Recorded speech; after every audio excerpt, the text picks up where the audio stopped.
Hello students. तो last class में हमने इलेक्ट्रोलाइटिक सेल कंप्लीट कर लिया था, शीट का डिस्कशन भी हमने किया।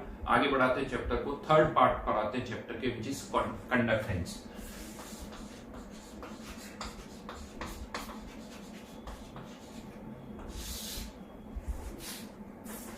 Conductance basically it is inverse of resistance.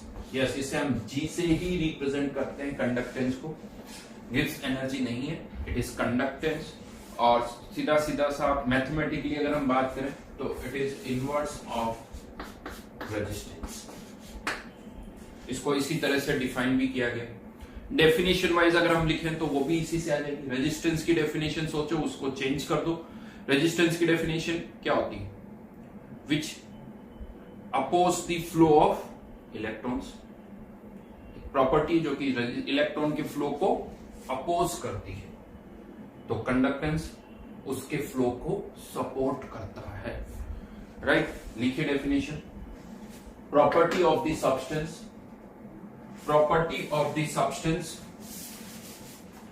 Which facilitates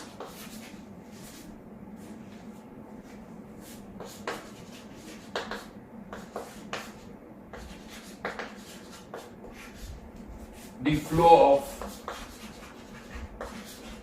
charge, which facilitates the flow of charge is called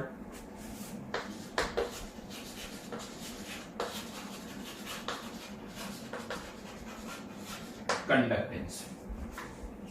yes, हर एक वायर का आपको अगर रेजिस्टेंस पता है तो आप उसकी कंडक्टेंस निकाल सकते हो।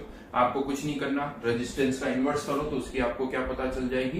कंडक्टेंस पता चल जाएगी। तो हम कंडक्टेंस फाइंड आउट कर सकते हैं। राइट, जहां तक हम यूनिट्स की बात करें, यूनिट्स भी आप रेजिस्टेंस से ही फाइंड आउट कर सकते हो। रेजिस्टेंस की यूनिट सबको पता है, ओम। तो यहां पर कंडक्टेंस की यूनिट क्या हो जाएगी? ओम इनवर्स, ऐसे भी लिख सकते हो, या यहां पर इनवर्स की बजाय इसे रिवर्स भी किया जाता है, MHO। ये भी एक यूनिट है, ये भी है, सबकी वैल्यू सेम है। बट सबसे ज्यादा जो हम यूज करेंगे वो है साइमंस, जिसे कैपिटल एस से रिप्रेजेंट किया जाता है। साइमंस जिसे हम कैपिटल एस से रिप्रेजेंट करते हैं, तो ये इसकी यूनिट्स होगी कंडक्टेंस की। ठीक है, और वायर के लिए जैसे मैं कह चुका हूं, वायर के लिए आप टर्म रेजिस्टेंस भी यूज कर सकते हैं, तो वायर के लिए टर्म कंडक्टेंस भी यूज की जा सकती है ना। ये जो कंडक्टेंस होती है, चार्ज हम दो तरह से कंडक्ट कर सकते हैं। आई थिंक सबको पता है, एक इलेक्ट्रॉन के थ्रू और दूसरा आयंस के थ्रू। तो कंडक्टेंस को भी हम दो पार्ट में डिवाइड कर सकते हैं। अगर वायर के थ्रू चार्ज कंडक्ट कर रहे हो तो आप सबको पता है वायर के थ्रू क्या मूव करते हैं? इलेक्ट्रॉन्स। इसे बोला जाता है मेटेलिक कंडक्टेंस। और दूसरा होता है सॉल्यूशन के थ्रू, जिसमें आयंस मूव करते हैं, उसे बोला जाता है इलेक्ट्रोलाइटिक कंडक्टेंस। तो there are two types of conductance.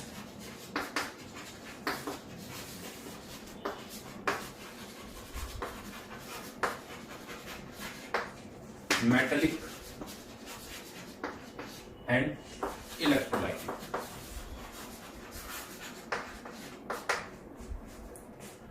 Metallic and electrolytic.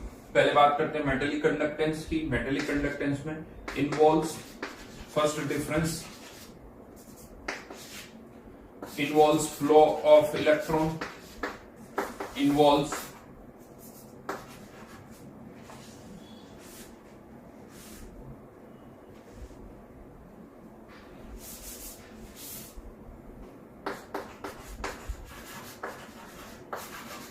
flow of ions, involves flow of ions. Second one,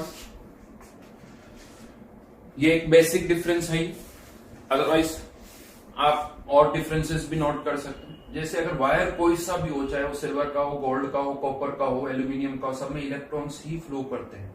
यानी जो कैरियर्स है, चार्ज कैरियर्स, वो नहीं चेंज होते हैं।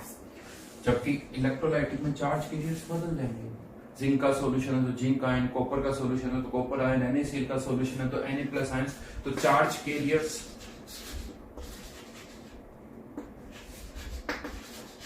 are same, that is electrons, right? That is electrons. Charge carriers,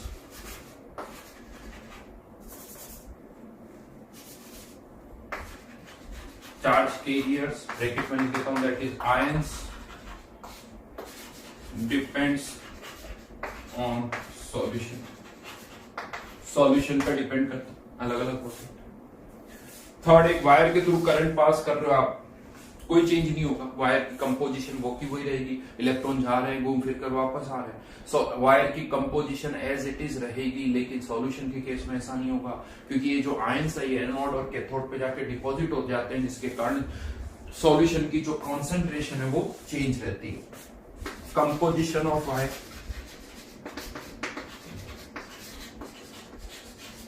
remain same as current is passed,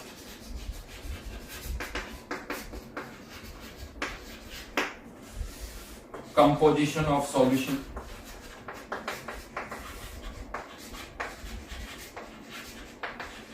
varies as current is passed.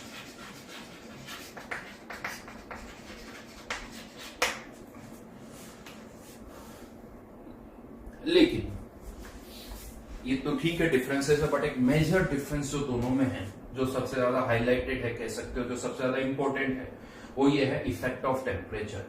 Effect of temperature, अगर एक wire का आप सबको पता है टेम्परेचर बढ़ाते हो तो रेजिस्टेंस, यस रेजिस्टेंस बढ़ता है, उसकी कंडक्टेंस कम होती है, कंडक्टेंस कम होती है। लिख देता हूं पहले मैं,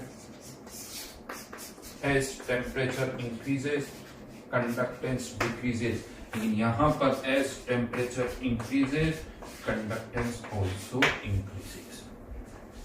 यहां पर टेम्परेचर बढ़ने पर कंडक्टेंस बढ़ती है, एक मेजर डिफरेंस है इलेक्ट्रोलाइटिक और मेटेलिक कंडक्टेंस में। थॉट भी आता है ऐसा क्यों? तो देखिए इलेक्ट्रोलाइटिक कंडक्टेंस में हम सिंपली कहते हैं कि आयंस की स्पीड बढ़ जाती है, इसके कारण कंडक्टेंस भी बढ़ जाती है।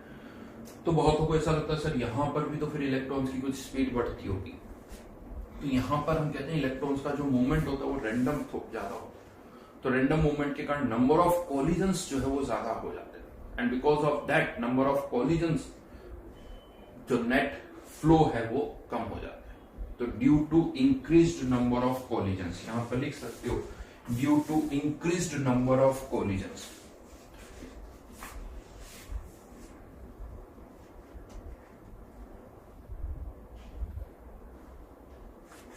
due to increased number of collisions.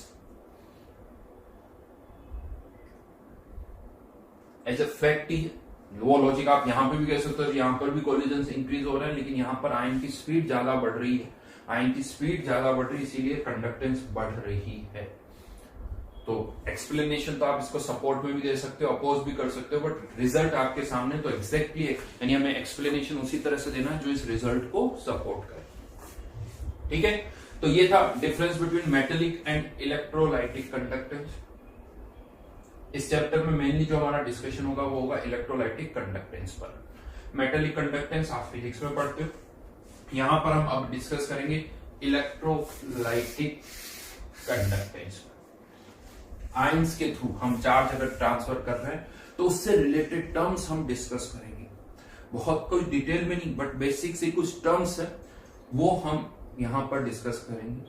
तो एक टर्म तो ऑलरेडी हम डिस्कस कर चुके हैं, which is conductance, which is inverse of resistance, right.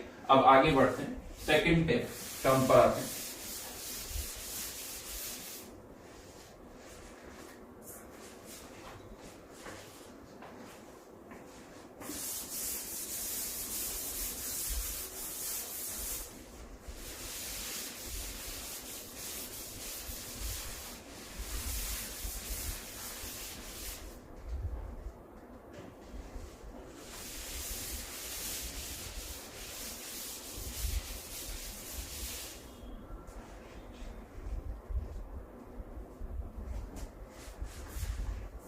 Conductivity, या जिसे स्पेसिफिक कंडक्टेंस भी बोल दिया जाता है। यस कह सकते हो। इसी तरह के टर्म्स हम वायर्स के केस में भी डिफाइन करते हैं, रेजिस्टेंस और स्पेसिफिक रेजिस्टेंस, जिसे आप रेजिस्टिविटी भी बोलते हो। तो कंडक्टेंस और स्पेसिफिक कंडक्टेंस, यहां पर एक वायर के लिए हम बात करते हैं। वायर का रेजिस्टेंस हमें पता है लेंथ के डायरेक्टली प्रोपोर्शनल और एरिया के इनवर्सली प्रोपोर्शनल होता है। लेंथ के डायरेक्टली प्रोपोर्शनल और एरिया के इनवर्सली प्रोपोर्शनल, ठीक है। देन यहां पर एक प्रोपोर्शनलिटी कांस्टेंट आ जाता है जिसे हम रो से रिप्रेजेंट करते हैं और उसे क्या कहा जाता है, रेजिस्टिविटी, सबको पता ही रेजिस्टिविटी। इसी को अब मैं रीअरेंज कर रहा हूं, 1 upon rho 1 upon R length upon area.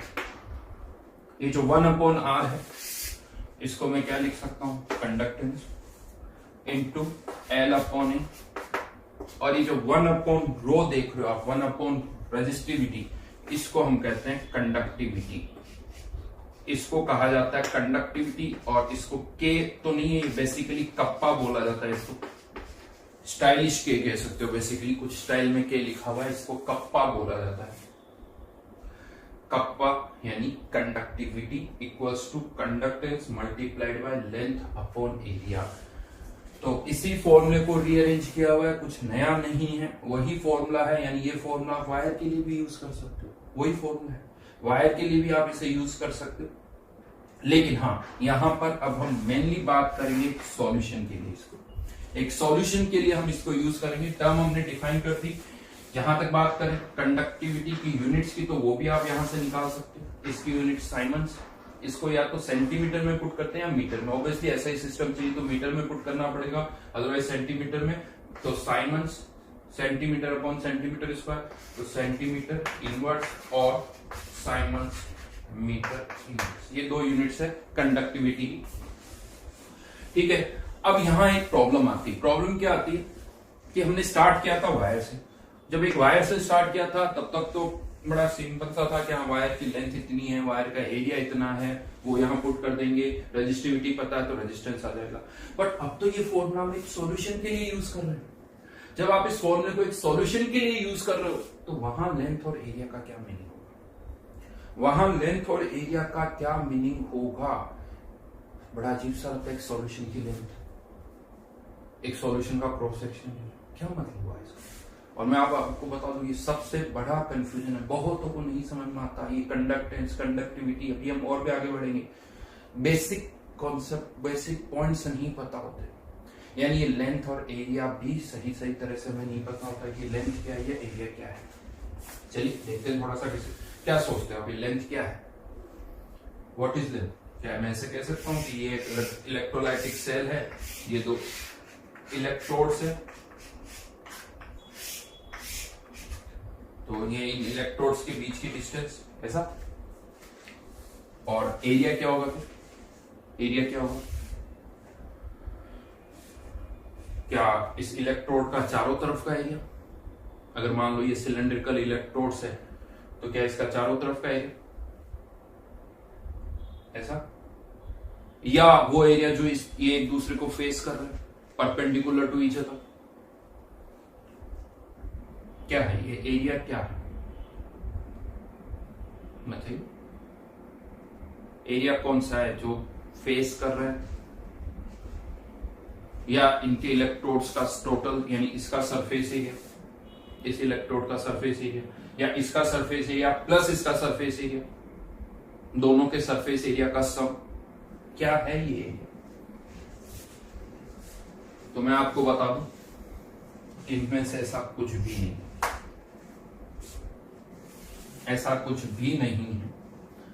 ये जो लेंथ और एरिया यहां पर हम यूज कर रहे हैं, इसको आपको कुछ इस तरह से सोचना होगा। एक पर्टिकुलर सिचुएशन, ये जो फॉर्मूला है ये तभी एप्लीकेबल होगा जब आप इलेक्ट्रोलाइटिक सेल जो यूज कर रहे हो, जो इलेक्ट्रोलाइटिक सेल हम यूज कर रहे हैं, उस इलेक्ट्रोलाइटिक सेल में जो इलेक्ट्रोड्स हैं, वो इलेक्ट्रोड्स इस तरह से मेटल की प्लेट्स हैं, मेटल की प्लेट्स हैं, और इनका एरिया जो है वो A है। मेटल की प्लेट्स है जिनका एरिया A है, और इन दोनों के बीच की डिस्टेंस L है। दोनों प्लेट्स का एरिया सेम है और दोनों प्लेन पैरेलल प्लेट्स है। दोनों प्लेन पैरेलल प्लेट्स है जिनका एरिया ए है, इसका भी ए, इसका भी ए, इनके बीच की लेंथ एल है। और मैं आपको बता दूं, जो सॉल्यूशन भरा जाता है वो इन दोनों प्लेट्स के बीच में होता है, साइड में नहीं होता है, साइड में नहीं होता। अब आप सोचो सर ऐसे कैसे, तो इसको कैसे अरेंजमेंट होता है वो मैं बता दूं। लेट्स से ये एक बॉक्स है, ऊपर से ओपन है, बॉक्स की तरह इमेजिन करिए, राइट। अब हम क्या करते हैं, दो मेटल प्लेट्स लेते हैं जिनका एरिया एग्जैक्टली इसके बराबर, एरिया एग्जैक्टली इसके बराबर जो आपको दिख रहा है यहां से। एक मेटल प्लेट को यहां इस एंड पर रख दिया गया, ग्रूव बना हुआ था, फिक्स हो गई उसमें इस एंड पर। दूसरी मेटल प्लेट को इस एंड पर, एक को एनोड एक को कैथोड बना दिया, और ये जो बीच में स्पेस है, बॉक्स है, उसमें आपने सॉल्यूशन को भर दिया, उसमें आपने सॉल्यूशन को भर दिया। और मैं आपको बता दूं ये सॉल्यूशन पूरा भरा हुआ है, ये नहीं कि सर आधा भरा होगा तो क्या फॉर्मूला लगेगा, नहीं, आधा कभी नहीं भरा होगा, आधा भरा होने पर ये फॉर्मूला नहीं लगेगा। ये अंडरस्टूड है, सॉल्यूशन पूरा भरा होगा। इसीलिए अगर मैं कभी आपको सेल की लेंथ, इसे बोला जाता है लेंथ, इसे एरिया, तो अगर मैं आपको लेंथ दे देता हूं, एरिया दे देता हूं, तो आप कह सकते हो it is volume of solution, it is volume of solution, यानी हमेशा ये पूरा भरा होगा। और ये जो L/A है, इसको बोला भी जाता है किसी सेल के लिए तो ये कांस्टेंट है, तो उस सेल के लिए इसको सेल कांस्टेंट बोला जाता है, और इवन इसे G स्टार से भी लिख दिया जाता है। तो पहली चीज ये सेल कौन सा है वो हमें सोचना होगा, क्योंकि क्या होता है जनरली जब भी इलेक्ट्रोलाइटिक सेल की बात आती है हम इसी तरह से बनाते हैं, हम सेल इसी तरह से बनाते हैं, हमारे माइंड में इस तरह का सेल आता ही नहीं है। हाँ, क्वेश्चन आता है बहुतों के माइंड में, सर इस तरह का सेल होगा तो क्या करेंगे, फॉर्मूला कौन सा लगाएंगे, नहीं है हमारे पास फॉर्मूला।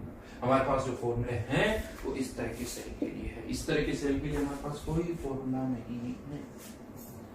तो सबसे पहले ये इमेज पिक्चर जो है वो सही सही होनी चाहिए।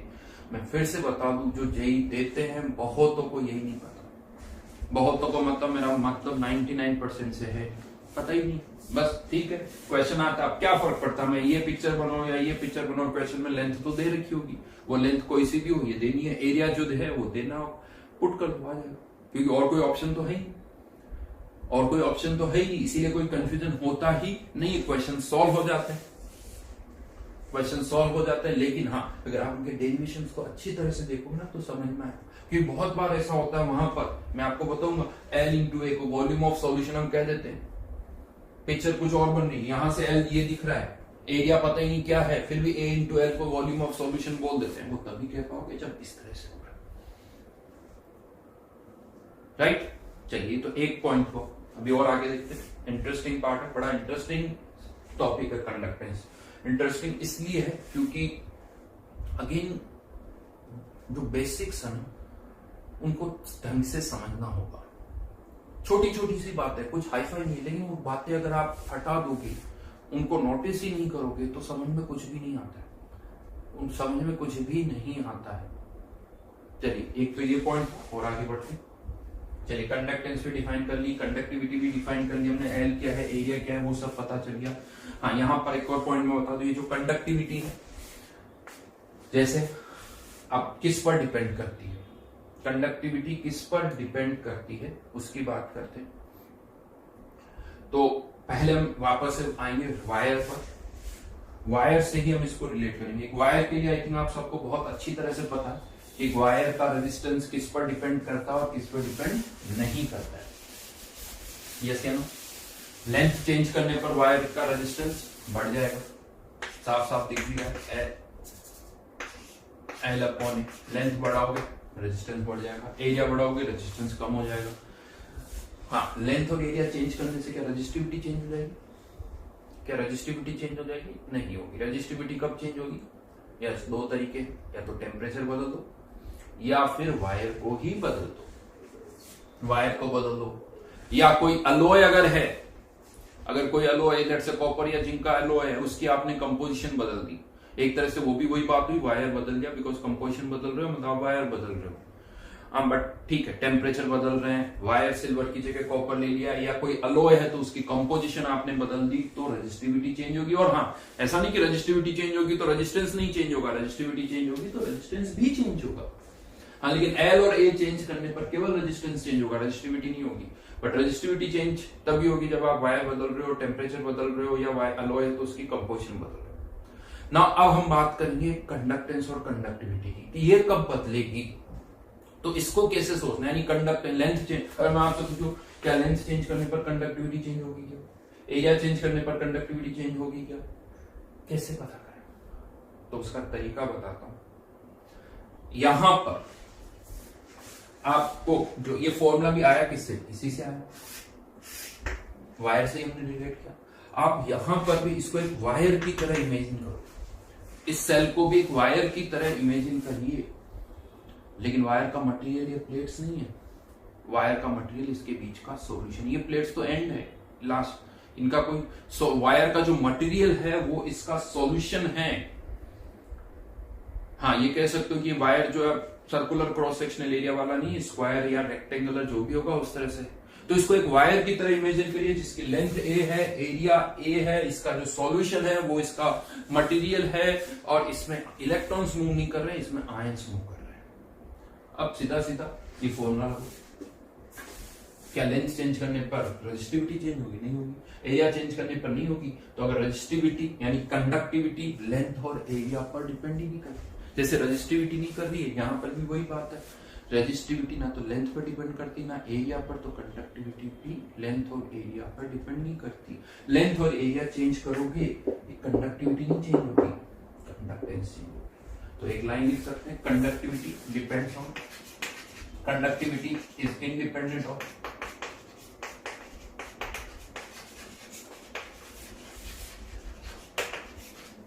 Length and area.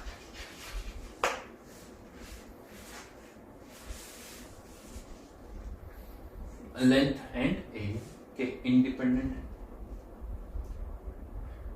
डिपेंड किस पे करेगी, ऑब्वियसली बात है, सॉल्यूशन बदल दो, NaCl की जगह KBr का सॉल्यूशन डाल दोगे तो ऑब्वियसली बात है सॉल्यूशन ही बदल गया, रेजिस्टिविटी बदल गई तो कंडक्टिविटी भी बदल जाएगी। तो ये तो बहुत ऑब्वियसली बात है, कह भी सकते। बट इंटरेस्टिंग पॉइंट ये कि अगर मैंने यहां पर 0.1 m NaCl और एक और सॉल्यूशन लिया, उसकी जगह 0.2 m NaCl, दोनों ही सॉल्यूशन NaCl के ही हैं, क्या कहते हो, सॉल्यूशन NaCl के ही है, कंडक्टिविटी चेंज होगी या नहीं होगी, सोचो। यस, चेंज होगी, बिकॉज एक तरह से ये जो सॉल्यूशन है वाटर प्लस NaCl का अलॉय हो गया, तो मिक्सचर यानी अलॉय, वाटर और NaCl को आपने उस अलॉय की कंपोजिशन को बदल दिया, कंपोजिशन को बदल दिया, यानी यहां पर भी एक तरह से सॉल्यूशन ही बदल गया आपने।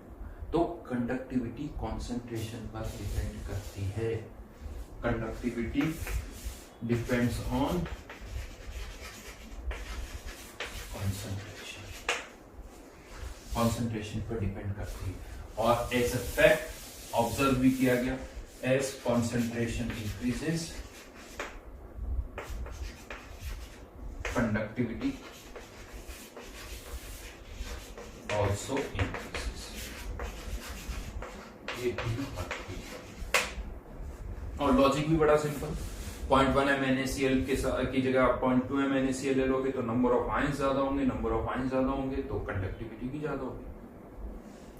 और मैं एक और चीज बता दूं, कंडक्टिविटी चेंज हो रही है तो कंडक्टेंस भी चेंज होगी। इनफैक्ट कंडक्टेंस तो कुछ भी करो चेंज होगी, लेंथ चेंज करूंगा, एरिया चेंज करूंगा, सॉल्यूशन चेंज करूंगा, कंडक्टेंस तो चेंज होनी है। तो कंडक्टेंस तो सब पे डिपेंड कर रही है, जैसे रेजिस्टेंस है, लेंथ चेंज करोगे, एरिया चेंज करोगे, वायर बदल दोगे तो रेजिस्टेंस तो चेंज होनी है, उसी तरह से कंडक्टेंस तो हर एक केस में चेंज होगी, कंडक्टेंस तो हर एक केस में चेंज होगी। हाँ, ये अलग बात है कि आप 2-3 चेंजेस कर दो, ये भी बदल दो, ये भी बदल दो, किसी के कारण कंडक्टेंस बढ़ गई, किसी के कारण कंडक्टेंस कम हो गई, और वो नेट रिजल्ट पुराना वाला आ जाए, तो बाई चांस ऐसा हो सकता है। बट अदरवाइज अगर आप कोई सा भी एक फैक्टर चेंज करोगे, कंडक्टेंस तो डेफिनेटली चेंज होगी। तो कंडक्टेंस सब पर डिपेंड करेगी। मैं बात कर रहा हूं कंडक्टिविटी पर, और कंडक्टिविटी लेंथ और एरिया के इंडिपेंडेंट है, यानी सेल बदलने से कंडक्टिविटी नहीं बदलेगी। कंडक्टिविटी कब बदलेगी? कॉन्सेंट्रेशन से। और ऑब्वियसली टेम्परेचर तो एक और पैरामीटर है ही है, वो हम पहले भी बोल चुके हैं, टेम्परेचर एक है ही है। मेन पॉइंट जो मैं यहाँ पर हाईलाइट करना चाहता हूँ, सेम सॉल्यूशन है लेकिन कॉन्सेंट्रेशन बदल गई। NaCl का 0.1 से 0.2 0.3 कर रहे हो तो कंडक्टिविटी बढ़ेगी, राइट।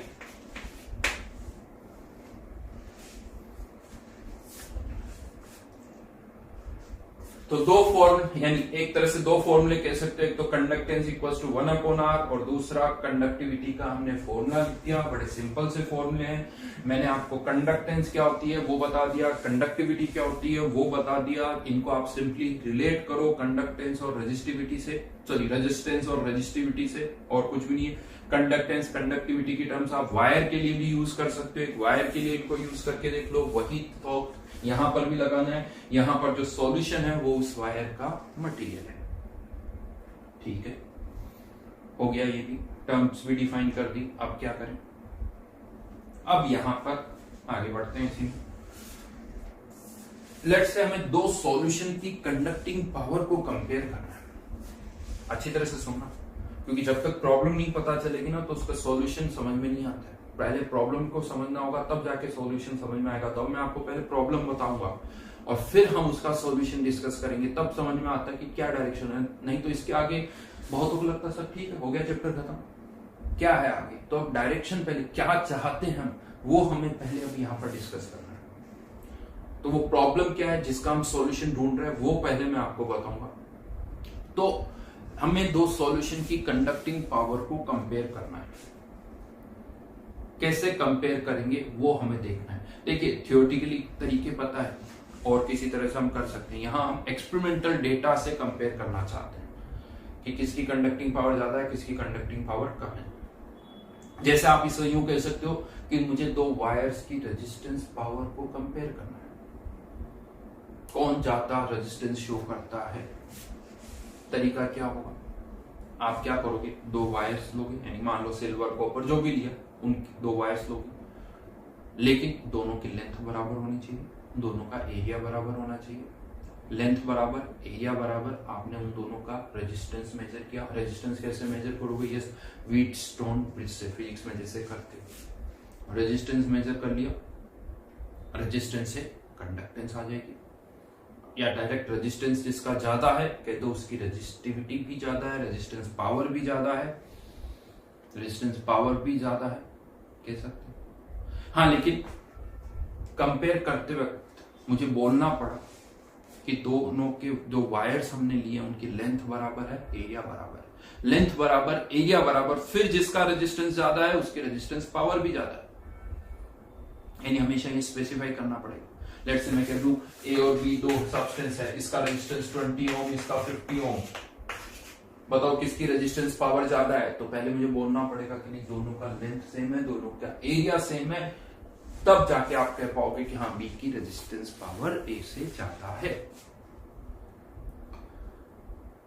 अब इसका एक दूसरा तरीका, बार बार ये बोलो कि लेंथ बराबर है, एरिया बराबर है, इसकी जगह आप ऐसा भी कुछ एक वर्ड यूज कर सकते हो कि लेट्स से स्टैंडर्ड रेजिस्टेंस, जो कि जनरली हम बहुत बार करते हैं, स्टैंडर्ड रेजिस्टेंस। और स्टैंडर्ड को डिफाइन कर दो, स्टैंडर्ड को डिफाइन कर दो। जैसे स्टैंडर्ड डिफाइन कर दिया आपने कुछ भी, जस्ट मैं बोल रहा हूं ऐसा कुछ है नहीं, बट लेंथ 5 सेंटीमीटर और एरिया जो है वो 1 सेंटीमीटर स्क्वायर, ये आपने फिक्स कर दिया, लेंथ 5 और एरिया 1 सेंटीमीटर स्क्वायर। और अब नेक्स्ट टाइम अगर मुझे रेजिस्टेंस को कंपेयर करना पड़े या रेजिस्टेंस पावर को मुझे कंपेयर करना है, तो मैं डायरेक्ट क्या बोलूंगा कि ए और बी दो जो भी सब्सटेंस है उनका स्टैंडर्ड रेजिस्टेंस इतना है। बताओ किसकी रेजिस्टेंस पावर ज्यादा होगी? अब मैं आपसे नहीं पूछूंगा लेंथ बराबर है या एरिया बराबर है, क्योंकि डेटा ही किसका दिया है? स्टैंडर्ड रेजिस्टेंस का। यानी तो इसके लिए भी लेंथ और एरिया वही होगा, इसके लिए भी लेंथ और एरिया वही होगा, तो जिसका स्टैंडर्ड रेजिस्टेंस ज्यादा होगा उसकी रेजिस्टेंस पावर भी ज्यादा होगी। बट कह सकते हो सर ऐसी कोई टर्म डिफाइन तो करते नहीं? नहीं करते, वायर के केस में नहीं करते, ऐसे ही हो जाता है।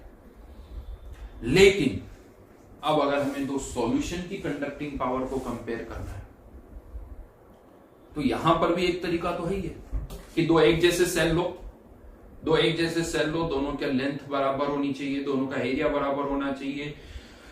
इसमें लेट्स से मुझे कंपेयर करना है NaCl को KBr से, तो लेंथ बराबर होनी चाहिए, एरिया बराबर होना चाहिए, और यहां पर एक फैक्टर और है, दोनों की मोल्स भी बराबर होनी चाहिए।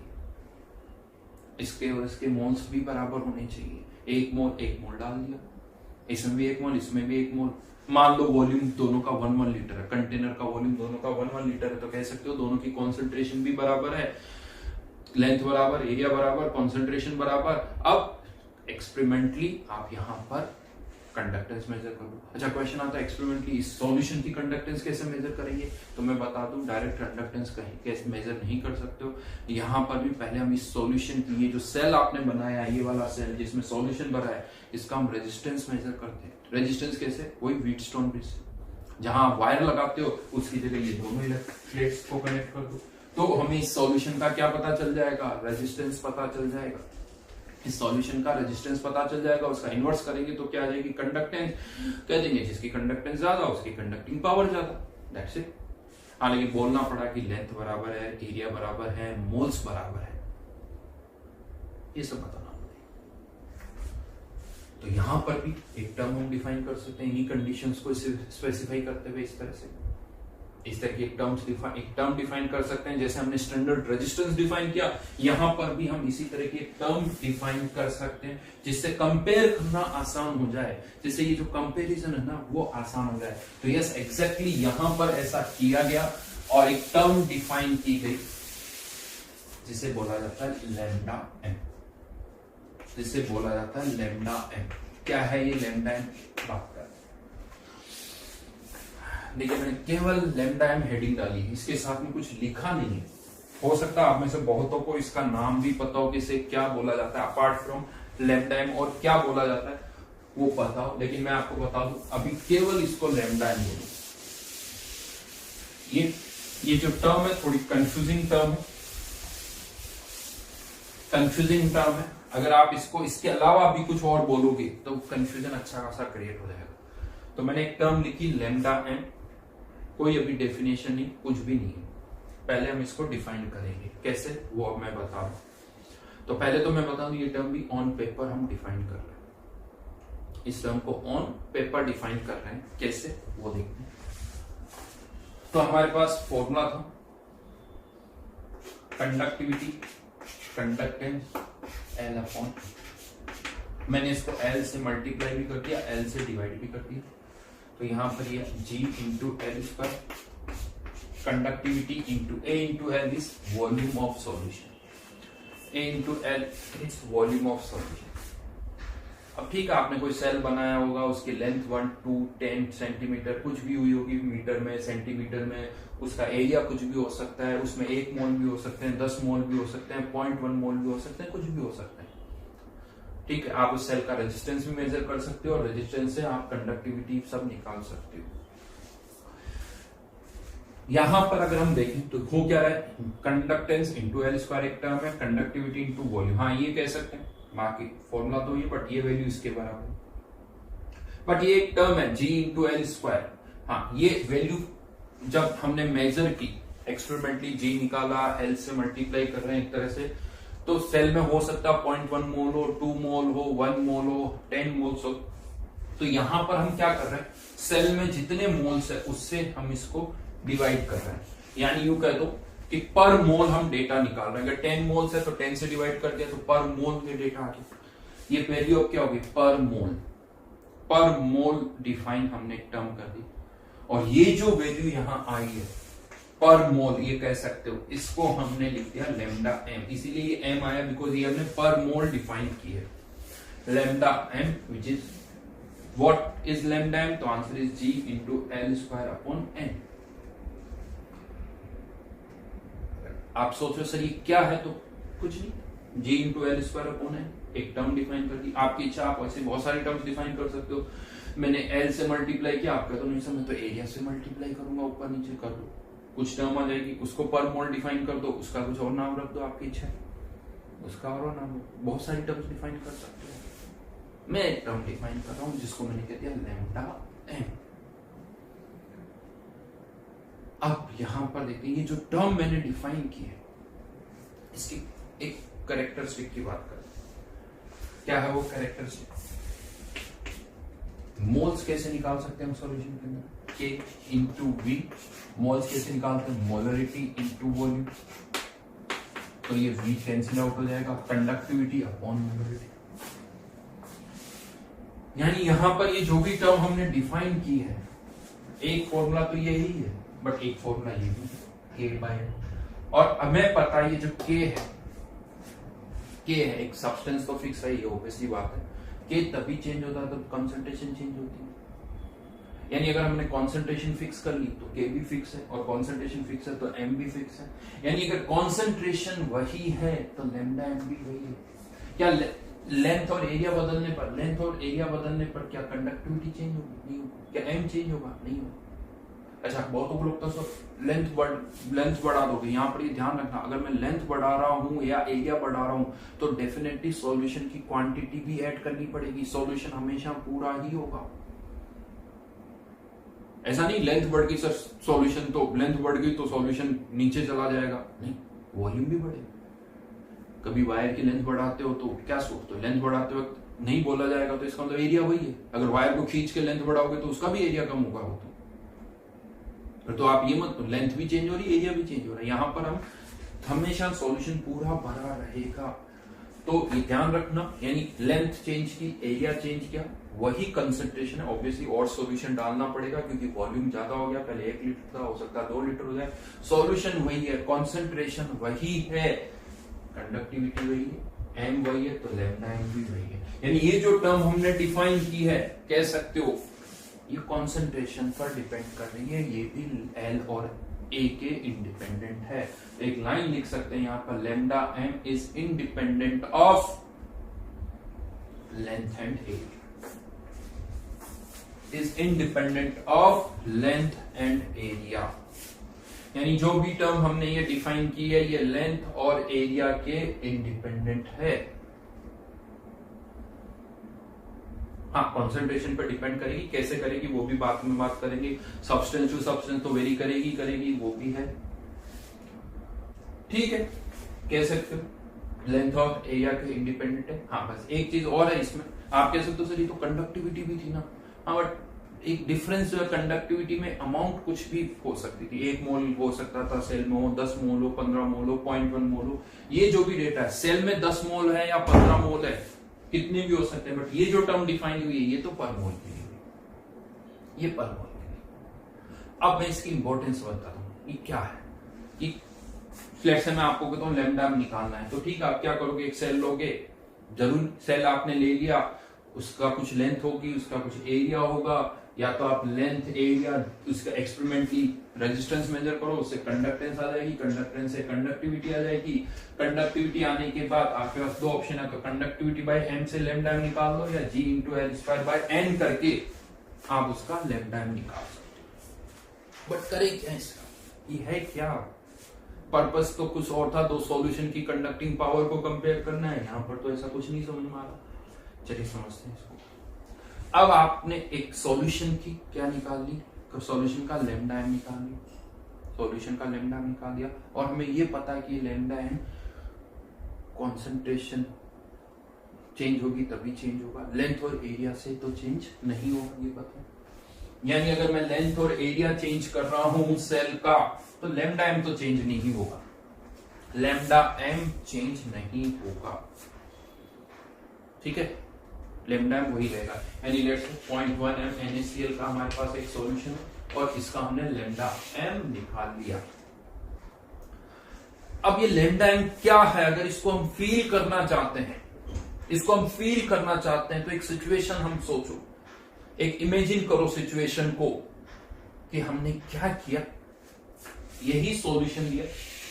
इमेजिन कर रहा हूं मैं, प्रैक्टिकली भी कर सकते हो बट इमेजिन कर रहा हूं, मैंने यही सॉल्यूशन लिया और उसे एक ऐसे सेल में भरा जिसकी लेंथ जो है, इलेक्ट्रोड्स के बीच की डिस्टेंस 1 है, इलेक्ट्रोड्स के बीच की डिस्टेंस 1, और उसका एरिया इतना है, प्लेट्स का एरिया इतना है कि उसमें 1 मोल जो है वो सॉल्यूट आ जाए।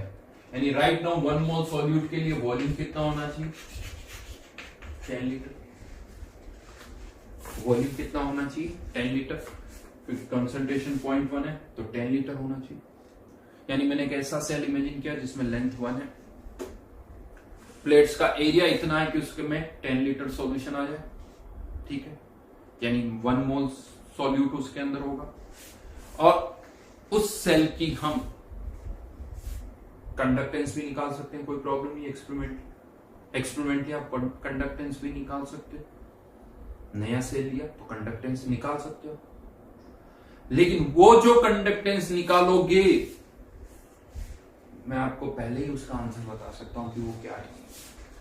वो जो कंडक्टेंस आप निकालोगे उसका आंसर मुझे पता है, मुझे करने की जरूरत नहीं। कैसे पता है?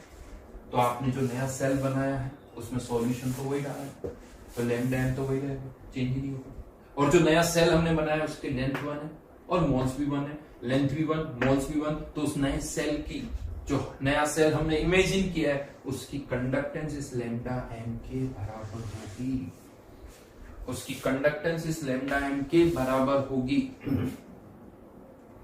यानी यहां पर ये लैम्डा एम जो है वो आपको एक सेल की क्या बता रहा है? कंडक्टेंस बता रहा है। एक लैम्डा एम का डेटा एक सेल की क्या बता रहा है? कंडक्टेंस बता रहा है। कौन से सेल की कंडक्टेंस बता रहा है? जिसमें सॉल्यूशन वही होना चाहिए, उसकी लेंथ 1 होनी चाहिए और वॉल्यूम इतना होना चाहिए कि उसमें 1 मोल सब्सटेंस आ जाए, उसमें 1 मोल सब्सटेंस आ जाए। यानी आप सोचो, आपने लैम्डा एम जो मेजर किया है, जहां से लैम्डा एम अभी निकाला उसकी लेंथ 1 नहीं थी। जिस सेल से आपने लैम्डा एम निकाला उसकी लेंथ 1 नहीं थी, उसमें मोल्स 1 नहीं थे। वो हमने तब भी हमने यहां पर एल पुट किया, जो भी एल होगा वो हमने पुट किया, एन पुट करके, कंडक्टेंस पुट करके लैम्डा एम का डेटा निकाला। यानी जिस सेल से आपने लैम्डा एम निकाला उसकी कंडक्टेंस कुछ और है, लैम्डा एम की वैल्यू कुछ और है। और लेकिन अब हम यहां से कौन सा वैल्यू यूज कर रहे हैं? इस लैम्डा एम को यूज कर रहे हैं। और मैं ये कह रहा हूं आपको कि ये जो लैम्डा एम है, ये जो आपने यहां से निकाला है, वो एक ऐसे सेल का लैम्डा एम है, ये जो लैम्डा एम है वो एक ऐसे सेल की कंडक्टेंस है जिसकी लेंथ 1 है, वही सॉल्यूशन है, और उसका वॉल्यूम इतना है कि उसके अंदर 1 मोल सॉल्यूट आ जाए। तो उस सेल की क्या पता चल जाएगी आपको? कंडक्टेंस। इसको ऐसे करते हैं, इसको मैं दूसरे तरीके से आपको समझाता हूं, थोड़ी थर्मोडायनेमिक्स की हेल्प लूंगा, क्योंकि ऐसे काम थर्मोडायनेमिक्स में बहुत सारी डिफाइन की गई है ऑन पेपर। डेल्टा एच की बात करते हैं। एक डेल्टा एच, मान लो एक कोई रिएक्शन हो रही लेकिन उसमें वॉल्यूम कांस्टेंट है, वॉल्यूम कांस्टेंट है, तो हीट तो डेल्टा एच के बराबर नहीं होगी। हीट किसके बराबर होती है? डेल्टा यू के बराबर। अब आपने हीट मेजर कर ली, उससे डेल्टा यू निकाल लिया, वही डेल्टा यू होगा। और इस डेल्टा यू से ऑन पेपर डेल्टा एच निकाल लिया, बता दिया आपको। राइट नाउ ये डेल्टा एच हीट नहीं है क्योंकि वॉल्यूम कांस्टेंट है, हीट नहीं है क्योंकि ये वॉल्यूम कांस्टेंट है। लेकिन अब ये डेल्टा एच आपको क्या बता रहा है? ये डेल्टा एच आपको ये बता रहा है कि अगर सेम रिएक्शन आप एक ऐसे कंटेनर में करोगे जिसका प्रेशर कांस्टेंट है, तो उस कंटेनर का जो हीट ट्रांसफर होगा, उस कंटेनर में जो हीट ट्रांसफर होगा वो इस डेल्टा एच के बराबर होगा, उस डेल्टा एच के बराबर होगा। यानी सिमिलरली आपने जिस सेल से ये लैम्डा एम निकाला है, राइट डाउन जी और लैम्डा एम बराबर नहीं है, जी और लैम्डा एम बराबर नहीं है, जी की वैल्यू अलग है, लैम्डा एम की वैल्यू अलग है। लेकिन ये जो लैम्डा एम यहां पर आपने मेजर किया है, ये आपको एक ऐसे सेल का ऐसे सेल की कंडक्टेंस बता रहा है जिसकी लेंथ 1 और उसमें मोल्स 1 होने चाहिए, सेम सॉल्यूशन होना चाहिए। ऑब्वियसली बात है यहां पर सेम रिएक्शन होनी चाहिए। आप किसी कंटेनर में रिएक्शन, ऐसा थोड़ी रिएक्शन बदल दूंगा, वही रिएक्शन को अगर आप एक ऐसे कंटेनर में करवा रहे हो जिसका प्रेशर कांस्टेंट है, तो जो हीट ट्रांसफर होगी वो डेल्टा एच के बराबर होगी। उसी तरह से सेम सॉल्यूशन को आपने एक ऐसे सेल में पढ़ दिया जिसकी लेंथ 1 है, उसमें मोल्स 1 है, तो उस सेल की जो कंडक्टेंस होगी वो इस लैम्डा एम के बराबर होगी। यानी लैम्डा एम को आप फील कर सकते हो। जैसे डेल्टा एच को फील करने का तरीका क्या होता है, आपने डेल्टा एच को में फील करना है तो अगर प्रेशर कांस्टेंट नहीं है तो डेल्टा एच का कोई फील नहीं है, लेकिन इसको फील करने के लिए हम क्या बोलते हैं कि इस रिएक्शन को एक ऐसे कंटेनर में इमेजिन करो जहां प्रेशर कांस्टेंट है, तो उस कंडीशन पर डेल्टा एच क्यू के बराबर हो जाएगा, तो उस डेल्टा एच का फील आता है।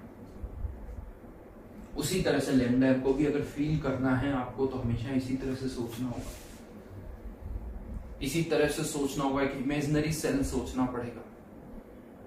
अदरवाइज अगर लेंथ 1 नहीं है, एरिया 1 नहीं है, एरिया मोल्स 1 नहीं है तो लैम्डा एम अलग होगा, जी अलग होगा। सिमिलरली यहां पर भी कह सकते हो अगर प्रेशर कांस्टेंट नहीं है, प्रेशर कांस्टेंट नहीं है तो डेल्टा एच अलग होगा, क्यू अलग होगा। अब आप मुझसे पूछोगे कि सर ये डेल्टा एच क्या है, अगर प्रेशर कांस्टेंट नहीं है तो मैं कहूंगा डेल्टा एच। डेल्टा एच कोई डेफिनेशन नहीं लिखी, डेल्टा एच की कोई डेफिनेशन हमने नहीं लिखी, उसी तरह से लैम्डा एम की भी कोई डेफिनेशन नहीं लिखी। हाँ प्रेशर कांस्टेंट है तो मैं कह दूंगा डेल्टा एच क्यू के बराबर। उसी तरह से अगर लेंथ 1 है, मोल्स 1 है तो मैं कह दूंगा लैम्डा एम कंडक्टेंस के बराबर। और अगर मोल्स 1 नहीं है, लैम्डा एम लेंथ 1 नहीं है, मोल्स 1 नहीं है तो लैम्डा एम तो तब भी डिफाइन होगा, वो वैल्यू अलग होगी, जी अलग होगी। बहुत सिमिलरिटी रिलेट करोगे, इससे रिलेट करोगे समझ में आएगा। यही प्रॉब्लम होती है। अभी मैंने खत्म नहीं किया, अभी मुझे और समझाना है, अभी मेन पर्पस पर, मेन पॉइंट पर नहीं आए। पर सबसे पहली चीज बहुतों के माइंड में क्लियर ही नहीं होता कि लैम्डा एम क्या है। और सबसे बड़ी प्रॉब्लम मैं आपको बता दूं, शायद आप लोगों में से कुछ ने पढ़ा या नहीं पढ़ा, सबसे बड़ी प्रॉब्लम अगर इनकी डेफिनेशन आपने लिख ली पहले ही, अगर यहीं पर डेफिनेशन लिख ली तो फिर ये टर्म समझ में आएगी नहीं। ये टर्म समझ में नहीं आएगी। याद करो मैंने आपको ना तो डेल्टा एच की डेफिनेशन लिखवाई है ना इस लैम्डा एम की लिखा। और कोई सी भी बुक खोलोगे पढ़ोगे तो सबसे पहले वो डेफिनेशन आती है, और अगर आपने डेफिनेशन पहले पढ़ ली तो फिर ये समझ में कुछ भी नहीं आएगा, कुछ भी समझ में नहीं आएगा। सबसे बड़ी प्रॉब्लम, इसीलिए मैं लैम्डा एम ही बोल रहा हूँ, कुछ और नाम नहीं ले रहा हूँ। बताऊंगा मैं आपको आगे चल, बाद में आएगी। यानी पूरी सीक्वेंस को पलट दिया मैंने, पूरी सीक्वेंस को ही पलटा मैंने। अब क्वेश्चन आता ठीक है सर, ठीक है लैम्डा एम को फील करना तो कैसे फील करना है वो भी समझ में आ गया, एक सेल के बारे में सोचना है वो भी समझ में आ गया, बट सर पर्पस तो सॉल्व करवा दो, जो पर्पस जिसके लिए हमने इसको इंट्रोड्यूस किया, चलिए अब वो पर्पस सॉल्व कर लेते हैं। लेट्स अब आपको NaCl, हाँ ये और KBr, इन KBr और NaCl इन दोनों की कंडक्टिंग पावर को कंपेयर करना है, कंडक्टिंग पावर को कंपेयर करना है। हमारे पास इनके तो दो सेल थे, पता नहीं अलग अलग साइज के, देखो एक ही साइज के आपके पास दो सेल है, एक ही साइज के दो सेल है तो दोनों में भर दो, कंडक्टेंस निकाल लो, उसी से पता चल जाएगा।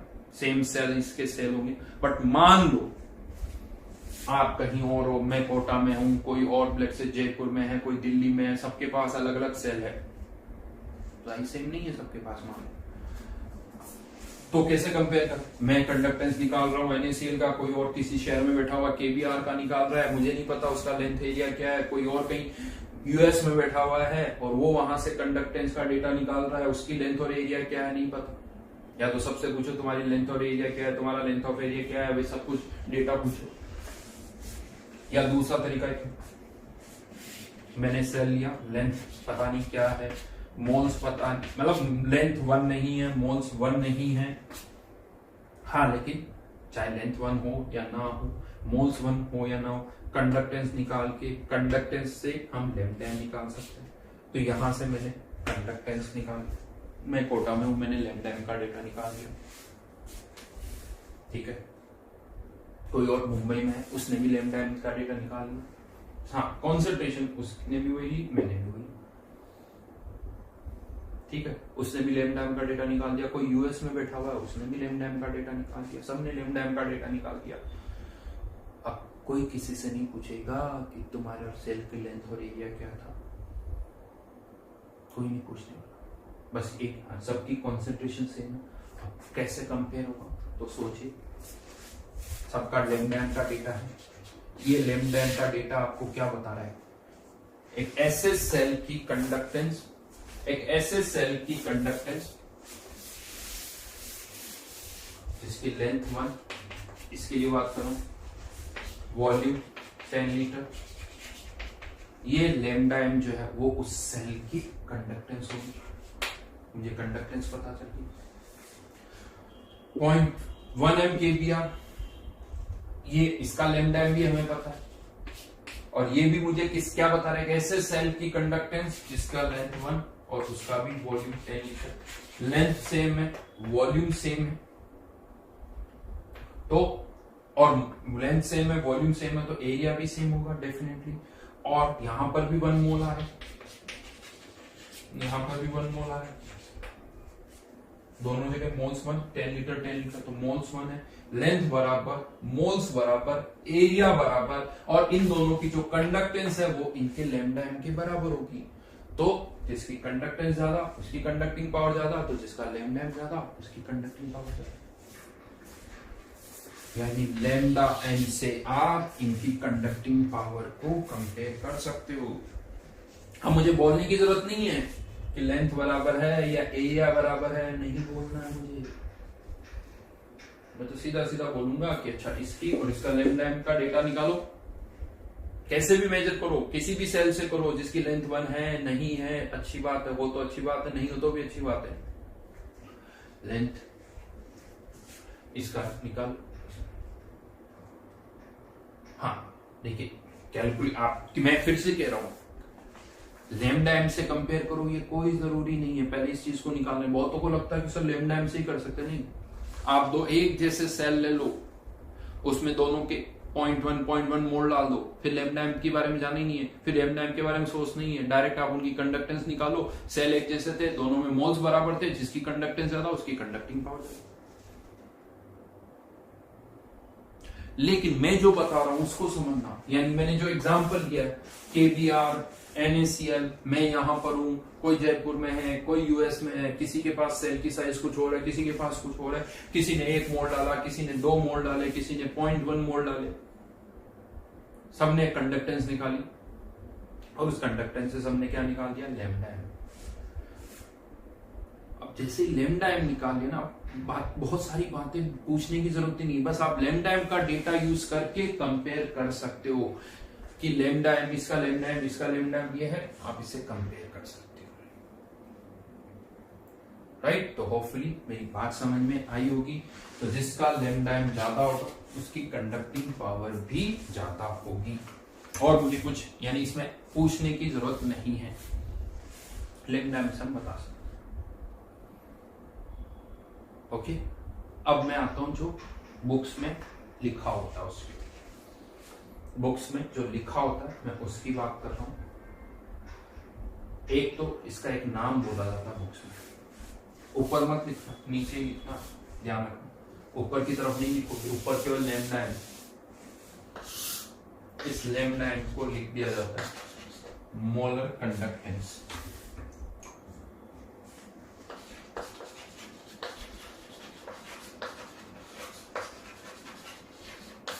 एक और नाम भी होता है मोलर कंडक्टिविटी, ये भी बोला जाता है मोलर कंडक्टेंस भी और मोलर कंडक्टिविटी।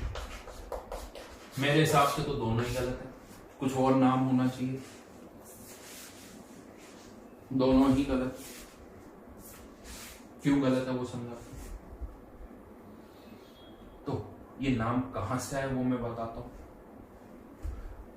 मोलर कंडक्टिविटी नाम कहां से आया, अगर M1 है तो ये कंडक्टिविटी लैम्डा एम के बराबर,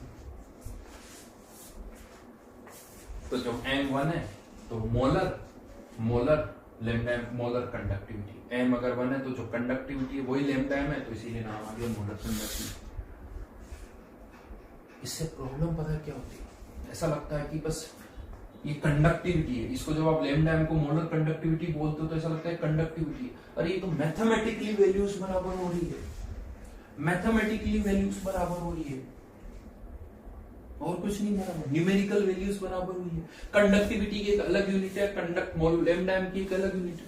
और ऐसा नहीं कि पर मोल लग गया, बहुत इसमें केवल पर मोल नहीं लग रहा, कंडक्टिविटी ये पर मोल नहीं है, मोलरिटी है, मोल्स पर यूनिट वॉल्यूम है। तो बाई चांस किसी सिचुएशन पे, जैसे एक सिचुएशन पर हीट ट्रांसफर डेल्टा एच के बराबर हो रहा है, हमेशा तो नहीं हो, किसी जगह पर हो सकता है, तो हमेशा हम डेल्टा एच को थोड़ी बोल सकते हैं, नहीं बोल सकते। उसी तरह से ये लेंथ कंडक्टेंस कैसे बोल दिया कि मोल्स अगर 1 है, लेंथ 1 है, अगर L 1 है, N 1 है, तो ये लैम्डा m g के बराबर है, तो कंडक्टेंस बोल दिया। बस पर मोल है तो मोलर कंडक्टेंस लगा दिया। अब क्या होता है, लैम्डा m को जैसे हम बोलते हैं मोलर कंडक्टेंस, तो यही फील आता है यार तो मोलर, ये तो कंडक्टेंस ही है। हर जगह ये कंडक्टेंस नहीं है, एक ही सिचुएशन में ये कंडक्टेंस के बराबर है, और वो भी न्यूमेरिकल वैल्यू, जब लेंथ 1 है और मोल्स 1 है, तो ये न्यूमेरिकल वैल्यू इसके बराबर है, अदरवाइज नहीं है। मैं यहां पर यूनिट से आपको इनका डिफरेंस बता देता हूं, यूनिट्स वाइज। अगर आप इससे लैम्डा m की यूनिट निकालोगे, लैम्डा m की unit siemens centimetre square, metre में भी लिख सकते हो, मोल इनवर्स, यहां से भी वही आएगी, टेंशन मत, यहां से भी वही आएगी। जबकि कंडक्टिविटी की unit siemens centimetre inverse, conductance की यूनिट, ये थोड़ी मैं पर मोल का चेंज, यहां पर मोल लगा दोगे तो ये यूनिट आ जाएगी, नहीं आ रही। इसमें साइमंस पर मोल कर दूंगा तो ये आ जाएगी, तो अलग यूनिट है भाई, ये तो अलग यूनिट है। बहुत बड़ा कंफ्यूजन है, मैं आपको बता दूं, ये बहुत बड़ा कंफ्यूजन है। बहुतों को ऐसा लगता है जो जेई देते हैं, जो जेई पढ़ाते हैं, वॉटेवर, नहीं समझ में आता उनको ये क्या है। उनको लगता है लैम्डा m तो कंडक्टेंस है, मैं कह रहा हूं लैम्डा m कंडक्टेंस नहीं है, एक पर्टिकुलर सिचुएशन पर इसकी वैल्यू कंडक्टेंस के बराबर हो रही है, वैल्यू कंडक्टेंस के बराबर हो रही है। यूनिट्स तो सबकी अलग अलग है। यहां से ये नाम आ गया मोलर कंडक्टेंस, लैम्डा m बोलो, बिल्कुल लैम्डा m, कुछ मत बोलो, ना तो ये कंडक्टेंस है ना कंडक्टिविटी, भाई ये क्या है, लैम्डा m है। इसीलिए मुझे पढ़ाने में मजा आता है बिकॉज कुछ ऐसी चीजें जो, और बहुत कंफ्यूजन, बुक्स में भी आप पढ़ोगे ना, मुझे भी था इनफैक्ट इनिशियली, बहुत टाइम तक मेरे को नहीं समझ में आता था। इवन स्टूडेंट्स से पूछते सर डिफरेंस ही नहीं समझ में आता लैम्डा m का और k का। एक ऑलमोस्ट पूरा लेक्चर हो गया, हम ये डिस्कस कर रहे हैं 1 आवर, जनरली तो आधे घंटे में खत्म हो जाता है। क्या करना, फॉर्मूले लिखने, फॉर्मूले लिख देते हैं, आ जाता है मैथमेटिकली। उसके पीछे की केमिस्ट्री, डायग्राम, इमेजिनेशन, वो समझना पड़ेगा, तब जाके समझ में आएगी क्या होता है। नहीं समझ में आता वो तो बस बाई चांस क्वेश्चन क्यों सॉल्व हो जाते हैं, क्योंकि फॉर्मूले तो फिक्स है भाई, एक ही फॉर्मूला होता है, पुट कर दो आंसर आ जाता है, खत्म बात। समझ में आया नहीं आया आंसर आ जाते हैं, और वो आपके भी आ जाएंगे, मैं बता दूं। न्यूमेरिकल्स ऐसे ही सॉल्व हो जाएंगी, समझ में आए, क्योंकि फॉर्मूला फिक्स है, या तो ये फॉर्मूला, ये फॉर्मूला, वो फॉर्मूला तो वही लगाना, हो जाता है सॉल्व। बट क्या टर्म है, इंपॉर्टेंस क्या है, वो नहीं समझ में। तो ठीक है, मोलर कंडक्टेंस, मोलर कंडक्टिविटी, ये बोला जाता है। मैं फिर से कह रहा हूं, आप हमेशा वर्ड क्या यूज करिए, लैम्डा। डेफिनेशन भी मैं बता देता हूं, मैं वो डेफिनेशन यूज नहीं करना देता बुक्स में। डेफिनेशन इन बुक्स जो हम यूज, एक बार मैं लिखवा रहा हूं, हाँ ऑब्वियसली बात है, बोर्ड में अगर पूछा जाता तो फिर यही लिखो। ये नहीं कि सर ने कहा कि डेफिनेशन नहीं होती है, नहीं, एनसीईआरटी में लिखी हुई है, बोर्ड में आता है तो डेफिनेशन लिखी। जेई में डेफिनेशन नहीं पूछी जाएगी एग्जाम है ना, तो वो नहीं कि सर जेई में क्वेश्चन इस तरह से नहीं आएंगे, और सही आएंगे। जो मैं कह रहा हूँ जेई में एग्जैक्टली वही चीज है। तो बुक्स में डेफिनेशन क्या होती है, स्टार्टिंग ही यही से होती, तो स्टार्टिंग ही यही से होती बुक, तो उससे क्या होता है, माइंड में फिट हो जाता है कि ये कंडक्टेंस है, ये कंडक्टेंस है। क्या होती है इसकी डेफिनेशन बुक्स में, it is the conductance of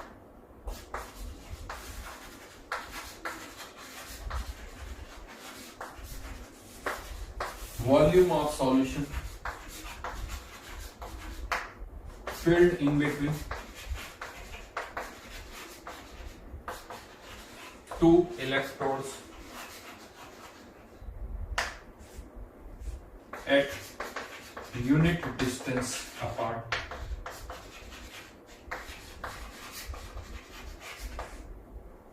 and having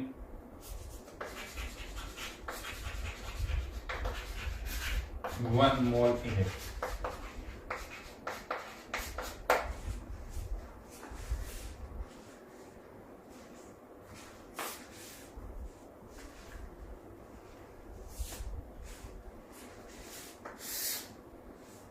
having 1 mole in it.